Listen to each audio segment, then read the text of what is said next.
Bismillahirrahmanirrahim. Assalamu alaikum. It's 2nd July 2020 and we are here with the 7th lecture of second year biology chapter number 14 and this is the mechanism of breathing. ठीक, देखिए बेटा, जब हम breathing की बात करते हैं तो हमें ये पता है कि we have to inhale the air and we have to exhale the air, ठीक है। लेकिन उसको इनहेल करने में और एक्सहेल करने में, जैसे मैंने आपको फर्स्ट टॉपिक में बताया था कि रेस्पिरेटरी जो हमारी सरफेस होती है उसकी एक इम्पॉर्टेंस प्रॉपर्टी ये भी है कि उसके अंदर पल्मनरी रिसेप्टर्स होने चाहिए जो कि हमें ब्रेन के साथ कोऑर्डिनेट करें कि हमने कब इंस्पायर करना है और हमने कब एक्सपायर करना है, ठीक है।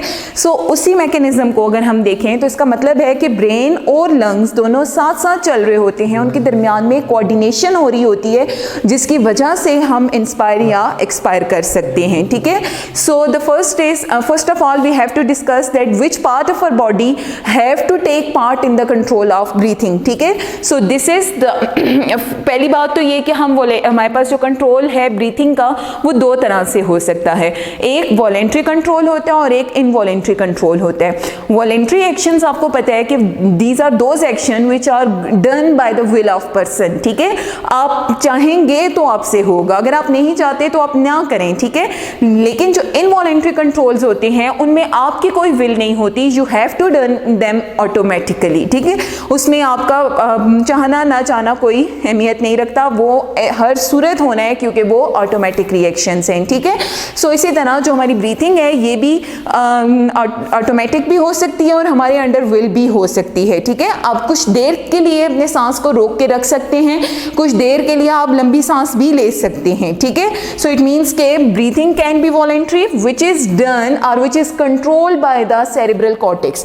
आपको पता है कि हमारे ब्रेन में जो मेजर पार्ट्स होते हैं उनमें कॉर्टेक्स जो है वो बहुत इंपॉर्टेंट होता है क्योंकि सेरेब्रम उसका जो पार्ट होता है वो बहुत इंपॉर्टेंट है कि तकरीबन 80% ऑफ ब्रेन जो है वो सेरेब्रम ही होता है, ठीक है।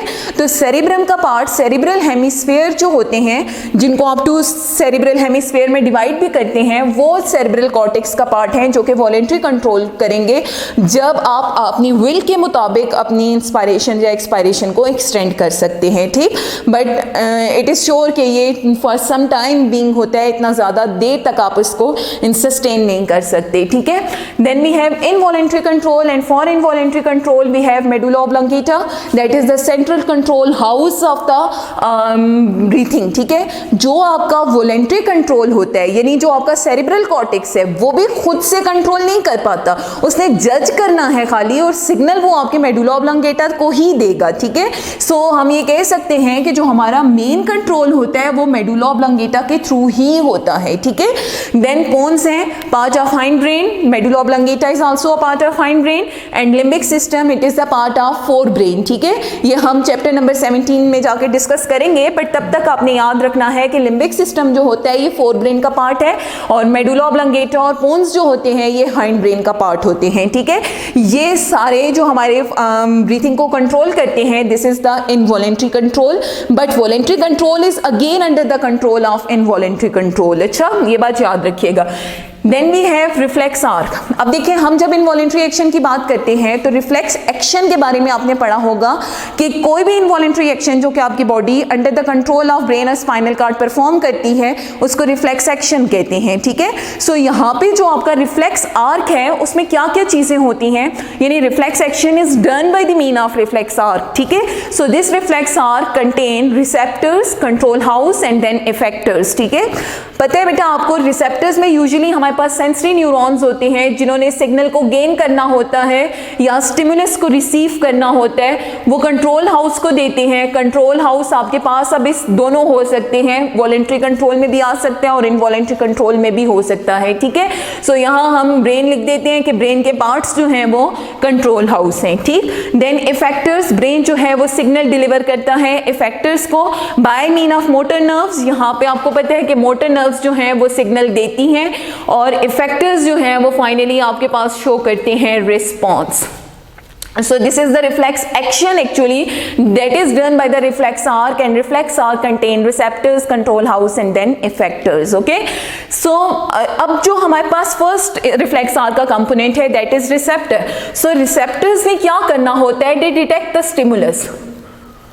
अब स्टिमुलस क्या है, तो आपने याद रखना है, बहुत सारे एमसीक्यूज में भी पूछा हुआ है कि इंस्पायरेशन हो या एक्सपायरेशन हो, उसके लिए जो आपको स्टिमुलस होता है वो कंसंट्रेशन ऑफ कार्बन डाइऑक्साइड होता है। अच्छा, सो ये जो कंसंट्रेशन ऑफ कार्बन डाइऑक्साइड है that act as a stimulus and that is detected by the receptors and you will perform inspiration or expiration according to the value or the concentration of carbon dioxide. Okay, so there are three types of receptors, stretch and chemo, which are also called pulmonary receptors, as we have discussed earlier. They are present on the wall of air passages and specifically on the wall of lungs, और दोनों का काम क्या होता है कि ये partial pressure of carbon dioxide को detect करते हैं। ठीक है, then we have chemoreceptors in medulla oblongata. medulla oblongata के अंदर बी रिसेप्टर्स हैं जिन्होंने डिटेक्ट करना है प्रेशर ऑफ कार्बन डाइऑक्साइड को, और इनका फंक्शन भी ये है कि ये partial pressure of carbon dioxide को डिटेक्ट करते हैं। So these receptors are to detect the partial pressure of carbon dioxide and then send the signal to the control house, and control house will give the response to the effectors. ठीक है, by mean of motor nerves. Then we have control house. So control house में हमने यहाँ भी discuss किया cerebral cortex which control the voluntary actions. Involuntary is done by the medulla oblongata, pons and then limbic system. So first the involuntary control that is done by the medulla oblongata. The main system for the involuntary control act as a control house. So medulla oblongata, it is the part of hind brain.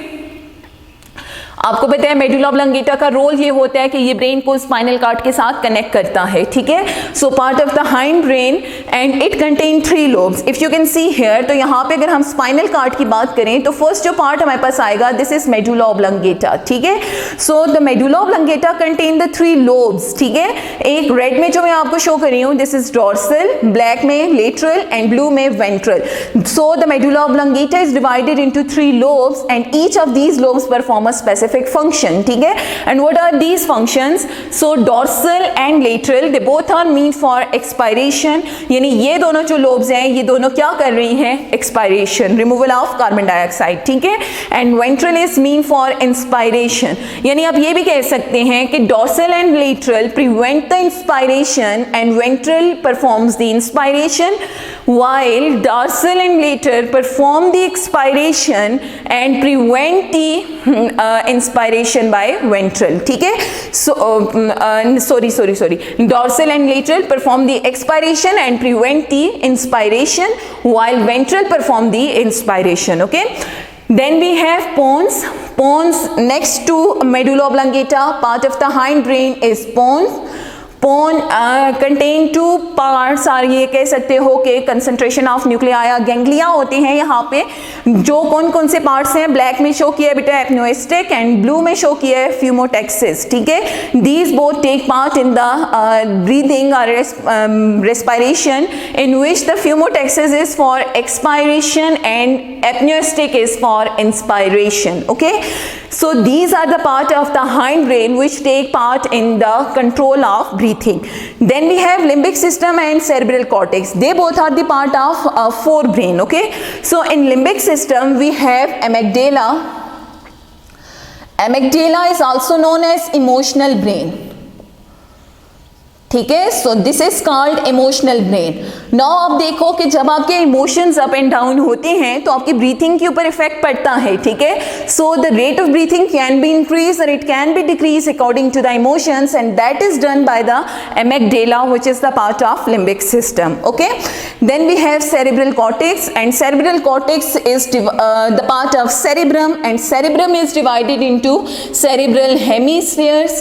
So cerebral hemispheres detect the voluntary control of breathing and send signal to the medulla oblongata which gives signals to the effectors to perform response. ठीक है, and this signal to the effector is sent by mean of motor nerves. ठीक, then we have motor nerves. As the control house have to send signal to the effectors, that is our diaphragm and ribs, but by mean of some nerves which connect the brain with the rib cage. Okay, so the motor nerves are those which convey the signal from the control house to effectors. ठीक है, इनका काम क्या है? They convey signals to signals के लिए बेटा आप टर्म इम्पल्स भी यूज कर सकते हैं कि ब्रेन का जो भी मैसेज होता है towards or away from the brain, उसको आप इम्पल्स भी कह सकते हैं, ठीक है। Convey the signal or impulse to effectors. So these are phrenic and intercostal nerves. Phrenic nerves give signals to the diaphragm and intercostal nerves give signal to the ribs. ठीक है, अब यहाँ पे आप देखें तो जहाँ आपकी रिब केज खत्म हो रहा होता है या रिब्स जहाँ खत्म होती हैं उसके नीचे एक मस्कुलर पैसेज होता है या मस्कुलर स्ट्रक्चर होता है डोम शेप, उसको डायफ्राम कहा जाता है. सो ब्रेन से जो सिग्नल्स आपके पास डायफ्राम में आते हैं that is run by the phrenic nerves and those which are given to the intercostal muscles. ये देखें ये रिब्स के सेंटर में इंटरकोस्टल मसल्स हैं.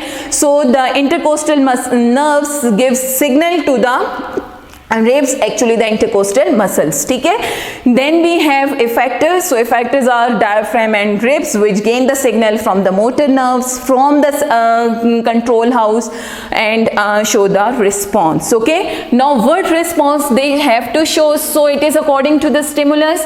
A response can be inhalation and it can be exhalation. ठीक है, so what is inhalation? It is action of taking in of air.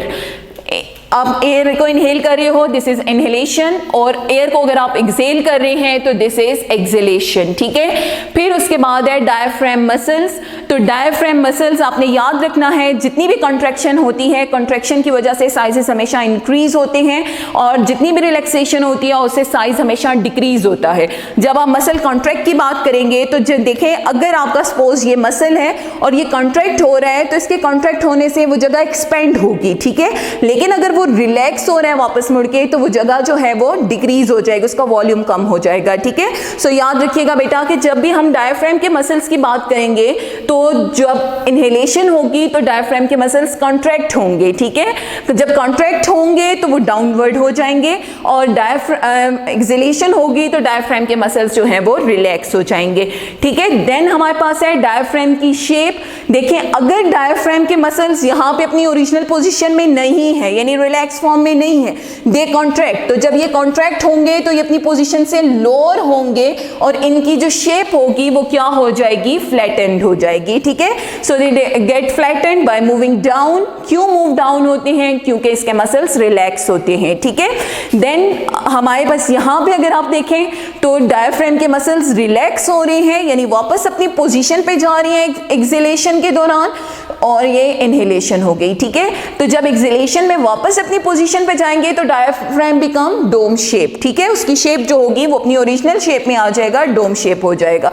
Then intercostal muscles, यहाँ पे भी इंटरकोस्टल मसल्स की बात है, कॉन्ट्रैक्ट होंगे तो स्पेस क्रिएट करेंगे और रिलैक्स होंगे तो वो स्पेस डिक्रीज हो जाएगा. ठीक है, देन रिब केज, जब मसल सारे कॉन्ट्रैक्ट कर रहे हैं तो रिब केज जो है वो स्टर्नम से आगे की तरफ मूव करेगा. ठीक है, और यहाँ पे रिब केज जो है वो वापस आ जाएगा. ठीक, देन चेस्ट कैविटी है, साइज इंक्रीज होगा. क्यों इंक्रीज होगा, क्योंकि मसल्स जो हैं वो कॉन्ट्रैक्ट हो रही हैं, डायफ्राम डाउन जा रहा है, चेस्ट कैविटी एलिवेट हो रही है तो आपके पास जो इनसाइड द चेस्ट कैविटी होगी वो इंक्रीज इन साइज हो जाएगी और यहाँ पे अगर आप देखें तो इसका अपोजिट होगा यानी वो डिक्रीज हो जाएगी. ठीक है, देन हमारे पास आता है एयर प्रेशर. हमें ये पता है बॉयल्स लॉ के अकॉर्डिंग के प्रेशर जो होता है वो इन्वर्सली प्रोपोर्शनल टू वॉल्यूम होता है. ठीक है, अब इंस्पायरेशन में हमने इनहेलेशन करनी है, इनहेलेशन में आपने एयर को गेन करना है तो definitely volume of air increase होगा. तो जब वॉल्यूम ऑफ एयर इंक्रीज होगा तो इनसाइड द लंग्स जो है वो प्रेशर डिक्रीज हो जाएगा. ठीक है, ये संक्शन पंप मैकेनिज्म है. जैसे आप बीपी अगर चेक कर रहे होते हैं तो भी आप देख सकते हो कि आप उसको प्रेस करते हैं यानी उस पर प्रेशर लगाते हैं तो वो एक्सेल करता है. ठीक है, लेकिन अगर आप उसको छोड़ देते हैं यानी उससे प्रेशर हटाते हैं तो वो फ्लैटेंड हो जाता है. तो सेम यही केस है कि जैसे आपने उसके ऊपर प्रेशर लगाया तो क्या होगा कि वो एक्सेल करेगा यानी प्रेशर इंक्रीज करने से इनहेलेशन नहीं हो सकती और जैसे ही आप प्रेशर को डिक्रीज करेंगे तो उसका वॉल्यूम इंक्रीज हो जाएगा. ठीक है, सो इसी तरह आपके पास आती है then air movement. Air moves in, air moves out, ठीक है। Then shape of the lungs get inflated, यानी फुली इन्फ्लेम्ड हो जाएंगे। क्यों इन्फ्लेम्ड होंगे, उसका रीजन क्या है कि हमारे पास चेस्ट कैविटी का साइज इंक्रीज हो रहा है, प्रेशर डिक्रीज हो रहा है, वॉल्यूम इंक्रीज हो रहा है, सो इट मीन्स कि हमारे लंग्स जो हैं वो एक्सपेंड हो रहे हैं, इन्फ्लेटेड हो रहे हैं, ठीक है। जबकि यहाँ पे लंग्स जो हैं वो वापस अपनी श्रिंक पोजीशन पे आ जाएंगे। देन गैशियस एक्सचेंज, बेटा हमें पता है कि ऑक्सीजन जो है वो इनहेलेशन के प्रोसेस में गेन की जाती है ब्लड के साथ, और ऑक्सीजन को गिवन कार्बन डाइऑक्साइड को गिवन ऑफ किया जाता है एक्सहेलेशन के प्रोसेस में। Then nature, it is an active process. क्यों एक्टिव प्रोसेस है, क्योंकि यहाँ पे सारी अगर आप देखें तो मस्कुलर कॉन्ट्रैक्शन है, ठीक है। एंड फॉर मस्कुलर कॉन्ट्रैक्शन हमारे मसल्स के अंदर एटीपी प्रोडक्शन होती है। तो जब एटीपी प्रोडक्शन होती है, हमें एनर्जी चाहिए किसी प्रोसेस के लिए, तो इट मीन्स कि हमारा जो प्रोसेस हो रहा है दिस इज एक्टिव प्रोसेस, ठीक है। जबकि यहाँ पे आपके सारे मसल्स रिलैक्स हो रहे हैं, so ATP is enough for that, तो उसके लिए जो आपका प्रोसेस होगा that will be the passive process, ठीक है। So this is the mechanism of breathing. आपके बुक में डायरेक्ट सिर्फ ये बात बताई हुई है कि मेडुला ऑब्लोंगेटा की लोब्स और ये, ठीक है, उसके अलावा आपका ये मैकेनिज्म बताया हुआ। आपने ये सारे पॉइंट्स को इसी तरह से अपने लॉन्ग क्वेश्चन में अटेम्प्ट करना है। और ये बेटा आपकी एक्सरसाइज का लॉन्ग क्वेश्चन 2 है, what is the control of breathing और write down the mechanism of breathing, ठीक है। So you have to write all these point in the mechanism of breathing, क्योंकि आपका कंट्रोल ऑफ ब्रीथिंग इन सारे चीज़ों के बगैर इनकम्प्लीट है, ठीक है। फिर इसके अलावा आपकी एक्सरसाइज में MCQ number 2 and MCQ number 8 है। एमसीक्यू नंबर 2 जो है उसमें ये है कि what does not happen during the expiration. सो आपने याद रखना, इंस्पायरेशन में क्या नहीं होता, this is the MCQ number 2। सो इंस्पायरेशन में जो आपका ऑप्शन आएगा that is dome shape, diaphragm नहीं होता आपके पास, so that will be the correct answer. और एमसीक्यू नंबर 8 है कि एक्सपायरेशन में क्या नहीं होता, तो वहाँ पे है कि डायफ्राम के muscles contraction of diaphragm muscle, तो that will be the option कि वो एक्सपायरेशन में नहीं होती है, ठीक है। और डोम शेप जो डायफ्राम है ये भी आपको इंस्पायरेशन में नहीं मिलता है। सो ये 2 आपके एमसीक्यूज हैं और बाकी आपका पूरा लॉन्ग क्वेश्चन है। अगर कोई भी इस पे क्यूरी हो, आपको समझ ना आए, तो you can ask. Take care of yourselves. अल्लाह हाफिज।